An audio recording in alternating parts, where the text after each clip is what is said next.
Hi YouTube family, तुम्ही जेवले कसे आहे? बरं आहेत ना? मी पण बरं आहे. आज तुम्हाला सिंपल पद्धतीने पास्ता बनवून दाखवतोय. पूर्ण सिंपल पद्धतीने मी पाणी टाकून ठेवलंय. आता त्याला मी थोडं मीठ टाकणार आणि थोडंसं तेल टाकणार.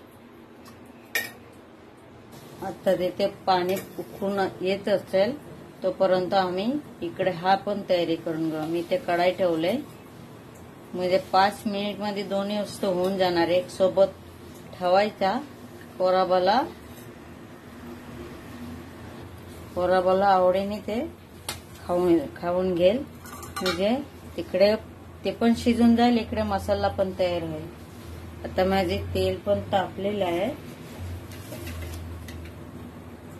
तेल तापलेलं आहे. आता मी थोडासा फोडणीत जिरं टाकणार. एक कांदा टाकते, बारीक चिरलेला मिरची. हा मसाला करून घेतला का उकळल्यानंतर पटकन त्याला टाकू शकतो.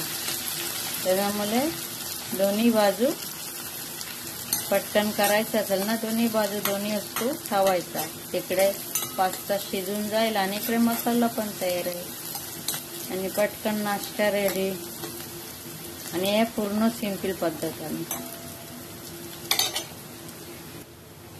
पाणी पण उकळलंय. मी पास्ता त्याच्यात टाकून देते.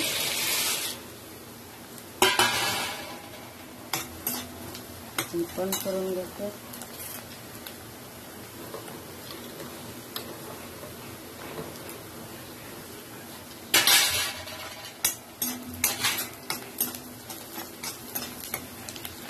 कांदा मिरची फ्राय झाले. मी एक टोमॅटो चिरलेली बारीक ते पण टाकून देवा.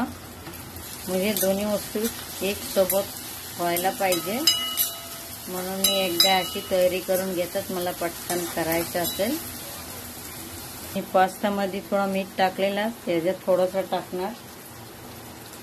थोडा हळद टाकणार, थोडं धना पावडर, थोडासा जिरा पावडर, थोडासा गरम मसाला, थोडासा लाल तिखट. आता हे टाकून मी मस्त त्याला पूर्ण एक जीव करून घेणार आणि त्याच्यानंतर पास्ता टाकणार. बघा, म्हणजे ही पद्धतशीर शिजून झालेली आहे. आता हे काढून घेऊ आणि मसाला पण तयार झाले तर आता टाकू. आता शेवटी मी ही पास्ता मसालाचं भेटतात 1 पॅकेट, ते मी पूर्ण टाकून घेऊ.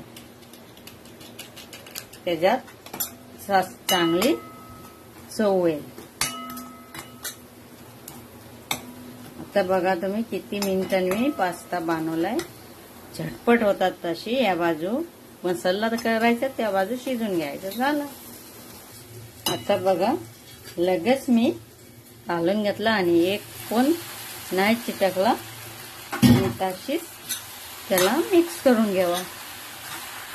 एवढं भारी होतात ना सिंपल पद्धतीने. आणि नाश्ता म्हणजे आवडीने सगळ्यांनी खाऊन घेतात. बघा,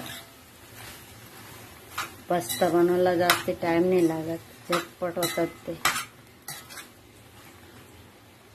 आता बघा माझी पास्ता सिंपल पद्धतीने मी कशी पटकन बनवला आणि अजिबात चिटकणार नाही. एक पूर्ण सुलसुले आहे आणि तशी मऊ पण आहे. आता तुम्हाला माझे पास्ताचा रेसिपी कशी वाटला, तुम्हाला आवडला असेल तुम्ही सबस्क्राईब करा, कमेंट करा, लाईक करा आणि शेअर करा. Bye YouTube family.